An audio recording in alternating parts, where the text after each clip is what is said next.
Page එකට CM tool හම්බුණා.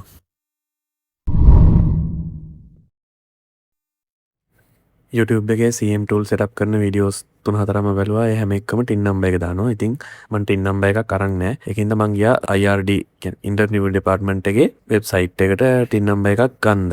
මෙයාලගේ website එකේ e-services වලින් අපිට check කරගන්න පුළුවන් අපිට tin number එකක් create වෙලාද නැද්ද කියලා. මොකද ගොඩක් අයට එයාලා create කරේ නැති වුණාට ගොඩක් අයට දැන් create කරලා තියෙන government එකෙන්. ඉතින් මේකෙදි මගේ ID number එක ගහපුවාමත් already created කියලා ආවා.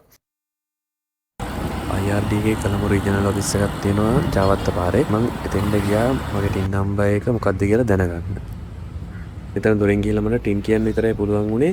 කියුබිකල් එකක් පෙන්නලා එතෙන් යන්න කියලා කිව්වා. එතන ඉන්න මිස්ටර් මගේ ID නම්බර් එක කීවට පස්සේ මට print කරලා දුන්නා tax payer registration certificate එක. ඉතින් මේකේ අපේ ටින් නම්බර් එක included. ඉතින් ටින් නම්බර් එකත් අරගෙන YouTube එකේ මෙන්න මේ channel එකේ මේ වීඩියෝ එකත් බලාගෙන මම CM tool එක setup කරගත්තා. ඉතින් දැන් comment එකකුත් දාමු. මොකද වැඩේ කම්ප්ලීට් කරගන්න පුළුවන් වුණා මට මේ වීඩියෝ එකේ.